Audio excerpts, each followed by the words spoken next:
anyone else remember in Smallville Season 2 how Clark discovered he had heat vision? Courtship behavior in mammals is female. It was so hilarious, but so well done. Season 2 of Smallville has always been one of my absolute favorite seasons, and rewatching it again recently reminded me as to why Season 2 will always be in my top 3 favorite seasons of Smallville. I'm excited to tell you why. What are your top 3 seasons of Smallville? Let's talk about that in the comments.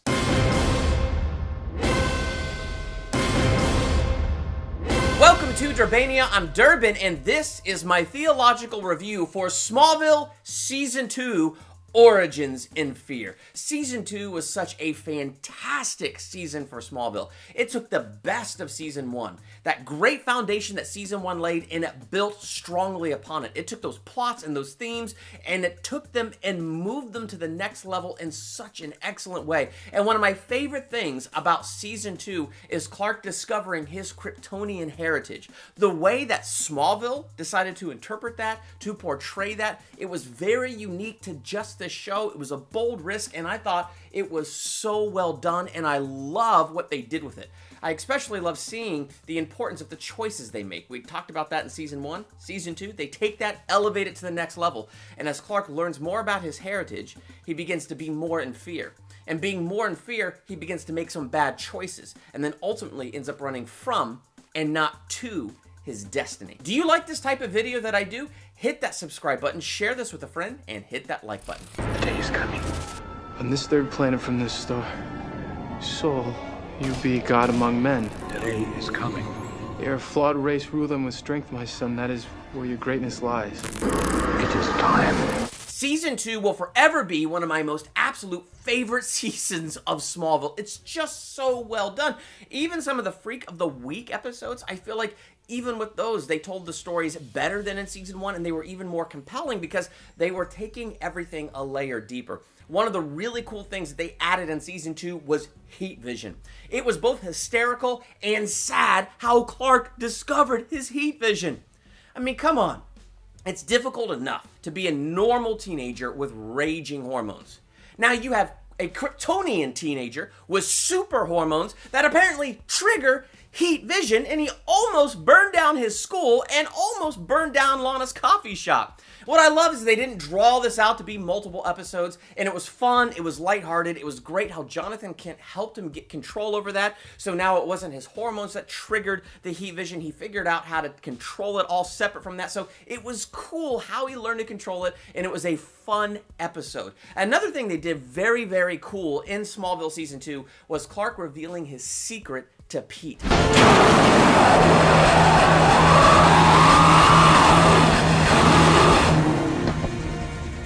Pete, we need to talk. That made me so happy. The episode overall was very good, and Pete learning why Clark had to keep it a secret. When Pete finds Clark's ship, and then Clark's ship gets stolen from Pete by Dr. Hamilton. And then Clark, just in the midst of all this, he can't take it anymore, so he reveals his secret to Pete. And it freaks Pete out. But then later he begins to understand once he gets kidnapped and Clark saves him, the heart that Clark has, how good Clark is, how Clark is still his friend, and why Clark had to keep this stuff a secret. But I love the end of that episode when they're playing basketball and Pete says, "Come on, show me what you really got." And that smile right there on Clark's face is amazing because it's like this weight off of Clark's shoulders. His best friend is in on this with him, and now his best friend has his back. But there are pluses and minuses to Pete knowing Clark's secret. Now here's the great big positive, the great big plus. The very next episode, we get introduced to a new form of kryptonite, red kryptonite. And in the Smallville universe, red kryptonite takes away Clark Kent's inhibitions. It brings out the dark Clark. And it's cool the way they do it because when it opens and he first puts on that ring, you see like the change come over him immediately. But he's kind of cheesy, right? Like, it's just laughing at inappropriate things. He's acting like he's a little bit high. But as the episode progresses and the longer he's exposed to the red kryptonite, the worse he gets. Like, he uses his dad's credit card and buys, video game systems, TV, all kinds of stuff to make his loft look awesome, to get the stuff he feels like he deserves because he wants to be like any other normal teenager. Because, his parents aren't super rich and they can't afford that stuff. And so he's just like, who cares? And he goes out, uses their credit card, and gets the stuff that he wants. He even, throws his own dad up against the trunk, and it continues to get worse until the end of the episode. You have this incredible line. I never realized how easy it would be to get everything I've ever wanted. This shows you, in this Freak of the Week, Clark Kent is the Freak of the Week. Clark Kent is the villain of this episode. But what's great is it's not just a Freak of the Week. What this does is it introduces a numbing agent. This is a drug for Clark. It numbs him. It takes away his better sense. It removes his inhibitions. In a sense, it feels really good. And this becomes something that comes back for Clark later in the worst way possible. But the positive of Pete knowing Clark's secret is he's there to help Jonathan Kent as they break that ring off his finger and they get their Clark Kent back. But the negative to Pete knowing that secret, a little bit later when they have the Kawachi Caves and those Kryptonian guardian bug, slug things that live in the wall, how they jump out and burrow into people, and they take away people's inhibitions and they start acting like Clark on red kryptonite, starts feeding off their adrenaline and they have no better sense anymore. Pete gets infected by that bug. That bug burrows into Pete. It burrows into Chloe. But in that episode, they find Clark a killjoy as Clark is trying to get them to the hospital. So Pete says this. In your world, green means stop, and red means go. How frightening is that? On the one hand, how cool that Pete knows Clark's secret. Yet when Pete was under the influence of something that nobody understood, knowing Clark's secret became a liability, and he manipulated and drugged Clark to get out of Clark what he wanted. My biggest regret with that episode, I wish they didn't have the characters forget what they saw when they were under the influence of that bug. Because to me, it would have been so cool if Chloe Sullivan, at that time, remembered Clark's power, because Clark revealed everything to her. And it just would have been cool if she remembered it, because the drama of Clark and Lana, and the closer he gets to Lana in this season, the more Chloe just feels so hurt. It flippin' drove me up a wall. And if Chloe could have just retained her memories during that time, how great would it have been for Chloe to have known since season 2 Clark's secret? I would have loved that so much. So in one way, I feel like that's a missed opportunity. I get it, but it feels kind of like a missed opportunity. But it shows you the positives and negatives to Pete being in on this secret. And so that was interesting. It wasn't just, yeah, it's so cool, his best friend knows. They added a little bit of complexity to it, another layer to it. So I thought that was incredibly clever. Something else clever they did in season 2 was Lionel Luthor being blind. In the season finale of season 1, we had that storm. Lionel's injured. He loses his sight. What's interesting with his blindness is the fact that he's genuinely blind for a chunk of season 2. He's pretending to be blind for some of season 2. Until finally he just comes clean and goes, yeah, no, I can see. But you know what was really fun? Seeing what people thought they could get away with when they thought I was blind. Oh my gosh. Lionel is so evil in this season, and they do such a great job with him. During that time when he's genuinely blind and Clark is on red kryptonite, interesting things happen. That dude shows up at the Luthor mansion with a gun. Now, all Lionel Luthor can do is hear what's going on. How'd you do that? What's happening? At the end of the episode, Lionel has those bullets in his hand. He's a very interesting young man. Now, you know what's interesting is having seen season 7, knowing where this show Smallville goes and the storyline that's in season 7. So if you've seen this show, you know what I'm talking about in season 7. This is the foundation for that. This is where the light bulb goes off. And knowing what I know that comes later, it's like, no wonder he was so quickly attached to figuring out what is going on with Clark. When Dr. Hamilton stole when Dr. Hamilton stole Clark's ship from Pete, and Dr. Hamilton brought Lionel to his barn, Lionel, being genuinely blind, felt the ship and felt the octagonal keyhole. Now, he knew Lex had an octagonal key that he found at the end of season 1.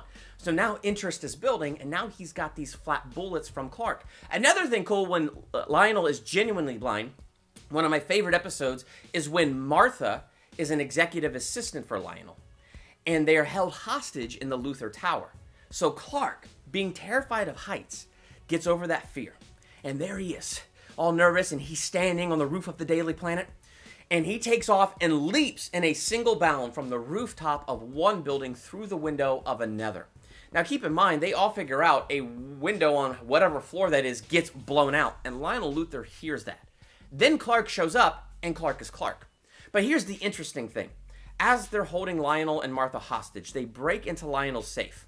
And when they break into Lionel's safe, they're expecting money, but they find refined kryptonite bars. They find an octagonal disc. Martha sees it and knows what it is instantly. They also find files, and one of those files is labeled Confidential Clark Kent. And so when Clark breaks in and he's Clark, Lionel hears all kinds of interesting things. Clark, those files over there, burn them.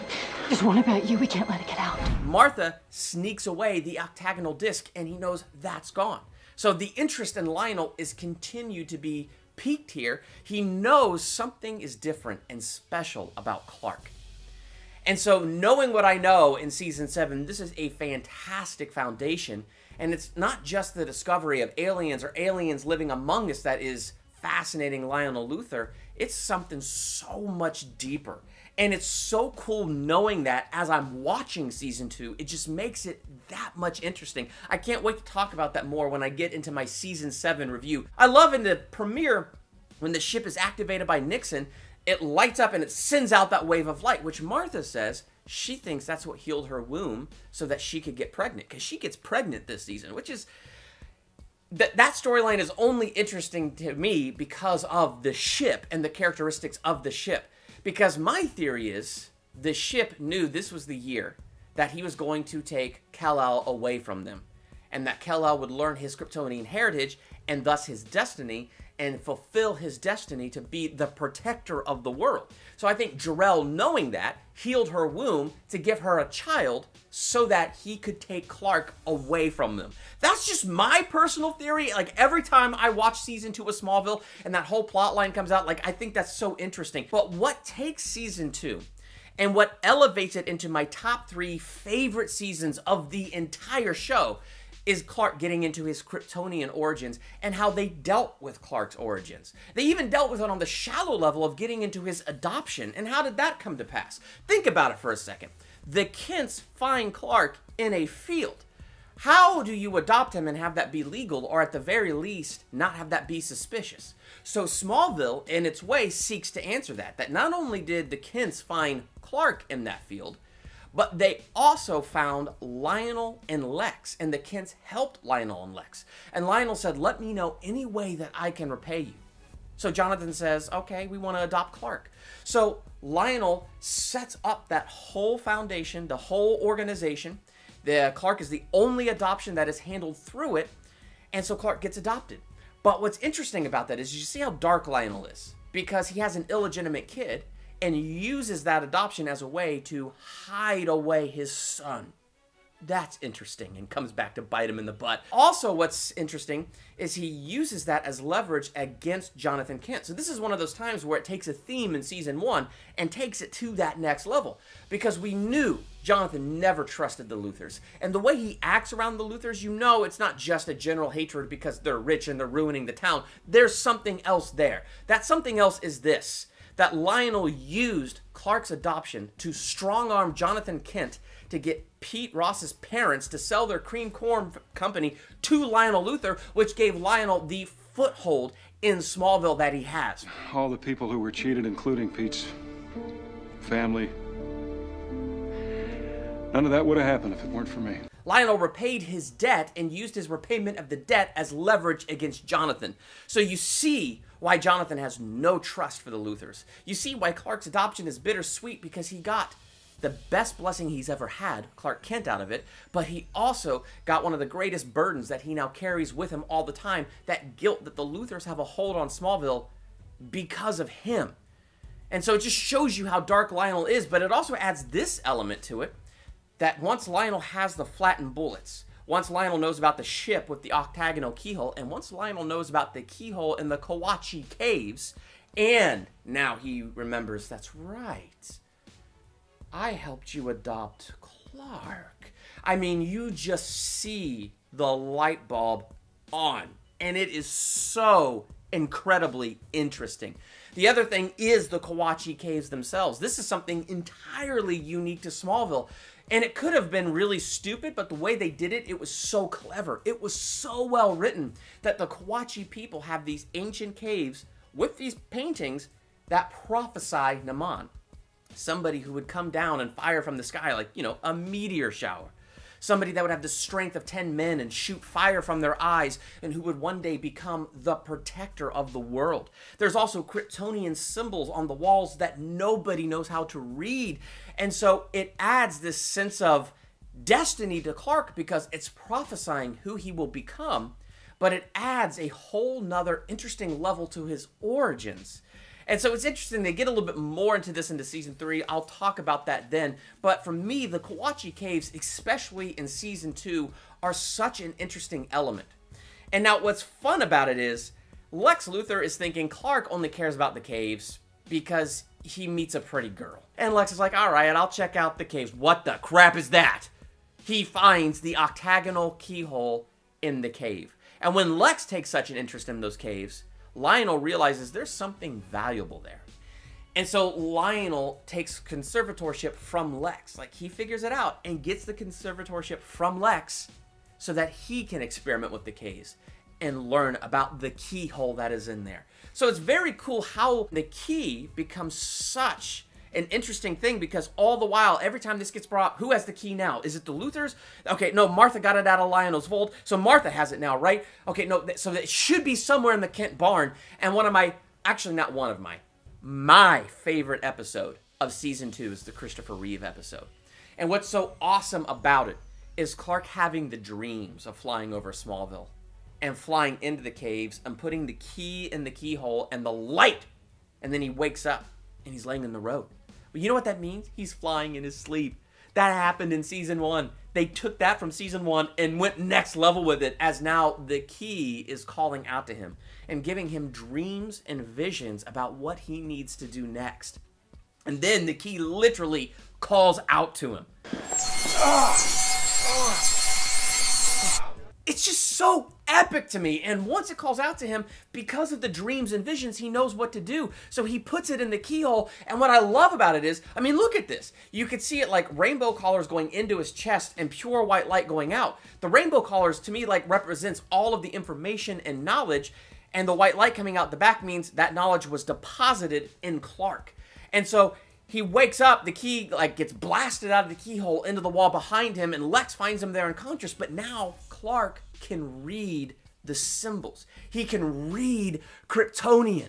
And I thought that was one of the coolest ways for Clark Kent to figure out how to read his language. So then the key like makes him burn the symbol for hope on his barn, which is not the Superman symbol. It's this weird looking thing. But what's cool about that is that's where Christopher Reeve, Virgil Swan, sees that symbol. And he starts sending cryptic messages to Clark in Kryptonian, and because Clark can read them, Virgil Swan knows he's barking up the right tree. And so Clark goes out to New York and meets Virgil Swan. Hello, Clark. I've been expecting you. So cool here to have Christopher Reeve passing the baton of Superman over to Tom Welling. And what's so epic about it, it's not just the lines and the way it's written, which it is that. But one of the things that always gets me is them playing the classic Superman the movie music underneath. Because what it does for me every time, mixed with the writing and the performance in that scene, is it takes it from feeling like a show to a movie. I seriously feel like every time I'm in the midst of that, once Christopher Reeve enters the picture, I have a cinematic feeling versus a television feeling. On top of the fact that it is epic, through Virgil Swan, who has intercepted signals from space and has been looking for Kal-El all of his life. This is the first time Clark hears Kal-El in Krypton. This is Kal-El of Krypton. Our infant son, our last hope. Please protect him and deliver him from evil. And it's very interesting because there are two messages from his parents here. Those messages are loving, and they're warm, and it's just very affirming. We will be with you, Kal-El, for all the days of your life. And I love the last thing that Virgil Swan says to Clark when Clark wonders, well, why am I here? You won't find the answers by looking to the stars. It's a journey you'll have to take by looking inside yourself. So after that incredibly epic meeting, he comes back and he's holding the ship's heart. And he and Jonathan together take the heart and put it in the ship. And those Kryptonian characters light up in the ship. And listen to this message. On this third planet from this star, Sol, you be God among men. They are a flawed race, rule them with strength, my son. That is where your greatness lies. That is cold and mechanical compared to the warm message that he got there. Now that's incredibly confusing, right? But here's what I love about it. Kryptonians, they aren't human. They don't think the way we think. I mean, they're not from our planet. They don't have our culture. Nothing. This is out of context from another world, an otherworldly thought. It's interesting because as the show progresses and what we know of the character Superman and what we know from the Kawatche Caves, his destiny is to be Earth's protector, not Earth's lord and emperor and ruler. And so we are getting something out of context from an entirely different planet, an entirely different species, and we don't understand it. And this is where fear gets planted in Clark like a seed. I think I was sent here to conquer. What if it's part of who I am? Is that the kind of person I will become? So he didn't understand Jor-El. He didn't understand that message because it's alien and he was raised human and he has no context for it. So yes, he can read and understand what the symbols are saying, but he actually has no context for what they actually mean and what is meant by the message. And it begins to fill him with so much fear that really builds once we get to the end, especially with Dr. Walden. And what was cool, Dr. Walden, when he found the key in the cave embedded in the wall, and he put it in the keyhole, instantly the key realized, this ain't Kryptonian, and blast him. But he got downloaded with knowledge. And he goes into a coma for a few months and wakes up saying, the day is coming. Now this was awesome to me. This was the epic build-up to the meeting of Jor-El. I loved that build-up to that first meeting of Jor-El. So first you have Walden saying the day is coming. Then you have Clark in the field, and he hears Jor-El's voice for the first time. The day is coming. What does that even mean? I mean, it makes you want to meet Jor-El so bad. It makes you want to have that ship come alive so bad and understand what is going on, what is going to happen next for Clark. It just does this epic job of drawing you in to what is going on. And I mean, I remember the first time I watched this when I was in college and I was on the edge of my seat. Like, what does that mean? The day is coming. What day is coming when the last son will begin his quest? Now, in hindsight, Season 4 shows us what his quest is, but through all kinds of choices made out of fear and not faith. Choices made out of fear prolong his destiny. Choices made out of fear make this quest take longer than it should, and more people involved with it, like Lex Luthor, who shouldn't be involved with it. So on the one hand, it's interesting for us, all the conflict that gets introduced. On the other hand, we really are seeing how when he is letting fear get in and control him, how it is constantly leading to more and more negative consequences. And so finally, we get to that first meeting with Jor-El in the season finale, Exodus. And it's frightening. Because when Jor-El speaks, he speaks with authority. But he says frightening things, like, these people have served their purpose. Please! Everything and everyone I love is here! In Smallville! You must let go of your past. I will guide you to your future. So the next time he meets with Jor-El, and he's being defiant against Jor-El, Jor-El pins him up in the upper corner of the room and burns on his chest the ancestral crest of his family. Burns it into his chest. And again, how does that meeting end? You will obey me. And if you don't, you will hurt those you love the most. It's the threatening, you will obey me. Again, we have to keep this in mind. Jor-El is alien.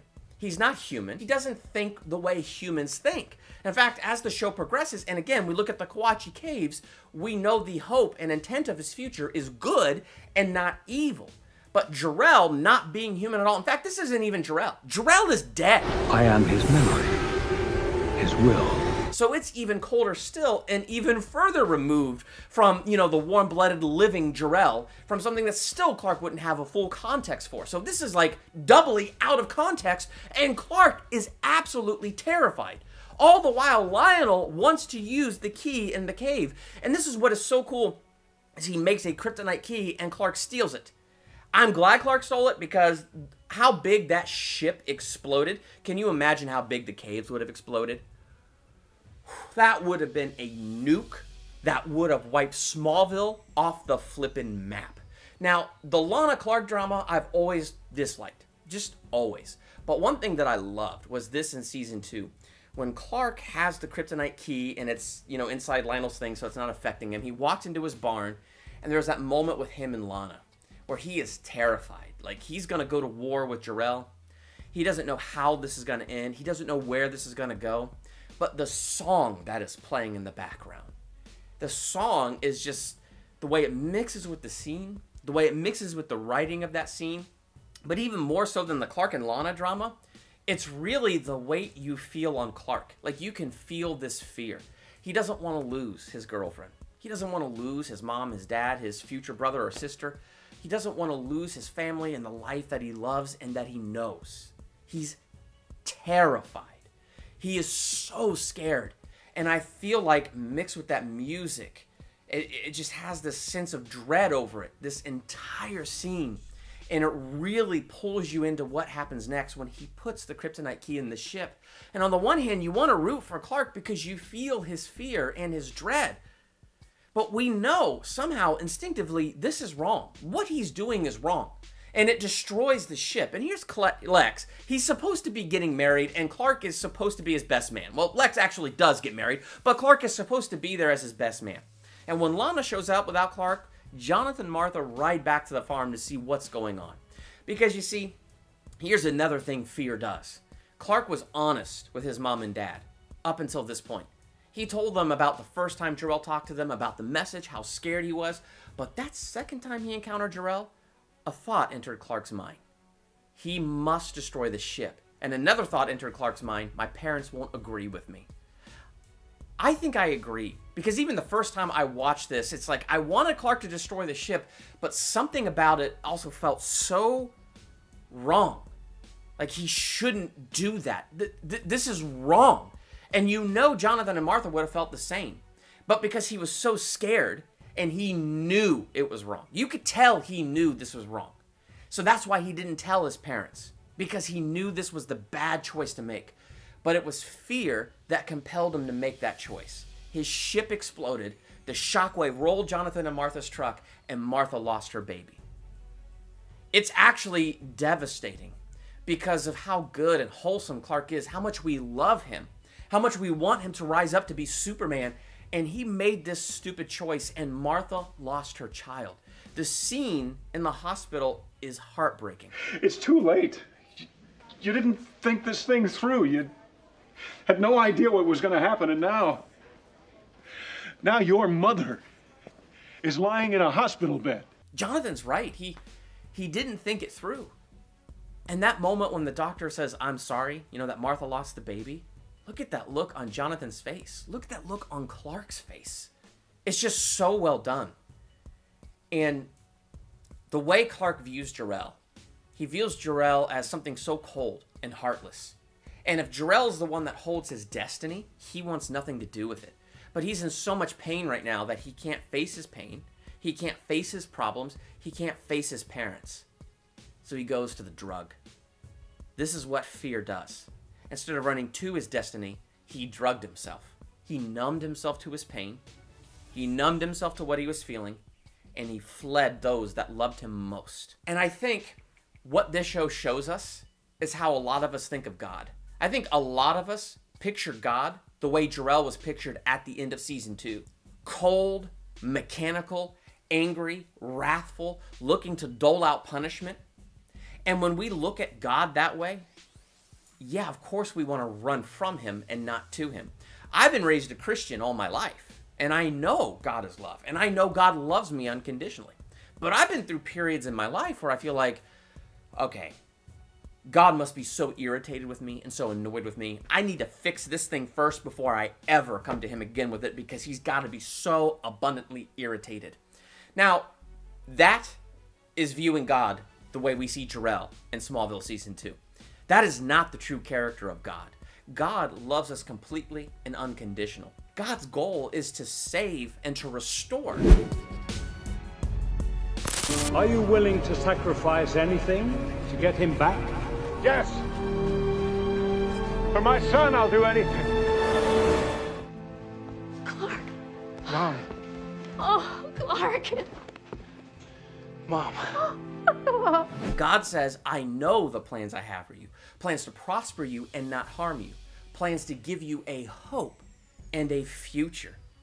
When we know the true character of God, we will run to him and not from him. In fact, if you go to 1 Corinthians 13, the love chapter, and read about love is patient, love is kind, take out the word love and put the word God. Because in 1 John 4, it says God is love. And know that God is patient and that God is kind. He loves you, and you haven't disappointed him. You haven't made him mad at you.